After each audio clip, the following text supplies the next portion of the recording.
Bismillahirrahmanirrahim. Alhamdulillahi Rabbil Alamin. Wassalatu wassalamu ala Rasulillah wa ba'd. Assalamualaikum warahmatullahi wabarakatuh. May tanong na nakarating sa atin. Pwede ba daw sa lalaki na mag-asawa na wala na siyang guardian? Ika nga, wala nang wali para sa kanya. Halimbawa, mag-asawa po yung lalaki na siya lang mag-isa. Pupunta po sa bahay ng babae na ang dala lang niya ay ang kanyang sarili at ang kanyang pangdori. Tanggap ba ang ganitong pag-aasawa na wala pong nakakaalam sa pag-aasawa ng lalaki na to sa side niya? Hindi alam ng tatay niya, hindi alam ng nanay niya, hindi alam ng sino mang kamag-anak niya o mga kaibigan niya, kundi siya lang talagang pumunta sa pamilya ng babae upang mag-asawa. Minsan nangyayari ito sa ilan sa mga kalakihan na gusto mag-asawa na hindi na nagpapaalam sa kanya magulang, o kaya minsan nangyayari dito sa mga kapatid natin na mga balik Islam na walang Muslim sa kanyang pamilya at siya mismo ay pupunta sa lugar ng babae at siya ay mamamanhikan at mag-asawa. Kondisyon pa ba na kailangan may wali ang lalaki? Hindi po kondisyon. Ang lalaki po, hindi niya po kailangan na ipaalam pa sa tatay niya o sa nanay niya. Hindi po obligado yan o magkaroon siya ng guardian. Bagkus pwedeng pumunta ang lalaki sa pamilya ng babae at mamanhikan po diretso.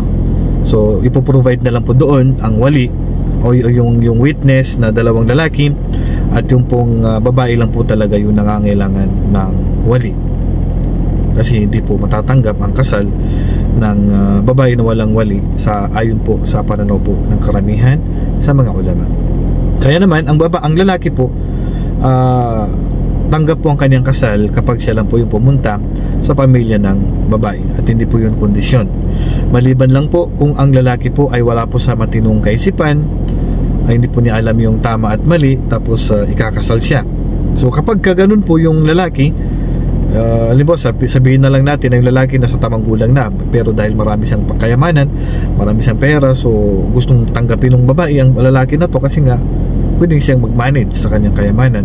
So dito hindi siya pwedeng ikasal maliban na may pahintulot ang wali niya. Magkakaroon ng wali dito ang lalaki kasi hindi niya alam yung ginagawa niya, di ba?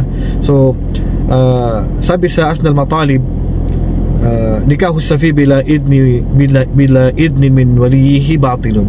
Ang pagkasal sa isang lalaki na wala sa matinong kaisipan, sabihin natin na dahil may kaya, mayaman, pero wala sa matinong kaisipan, hindi siya pwedeng ikasal maliban magbigay ng pahintulot yung wali niya. Dito lang magkakaroon ng wali ang lalaki pagka hindi niya alam yung kanyang ginagawa. Pero kung nasa matinong kaisipan, ay sapat na po na kahit siya lang po pupunta sa pamilya ng babae. So inuulit ko po, pwede po mag-asawa ang lalaki na wala po siyang kasama. Yes, pwede po. Ang mahalaga, makumpleto po yung may witness na dalawang Muslim na lalaki, tapos yung babae malaman kakasal siya at hindi siya napilitan, at may wali po yung babae po. So ganun pong paraan matatanggap na po yung kasal, at hindi po kondisyon na kailangan matawagan mo ng pamilya ng lalaki o makapagpaalam mo na sa kanila, maka-attend sila sa kasal. Matatanggap po ang kasal kahit lalaki lang po ang nakakaalam sa kanyang kasal sa pamilya niya. Yan lang po konting kaalaman. Wallahu a'lam. Assalamualaikum warahmatullahi wabarakatuh.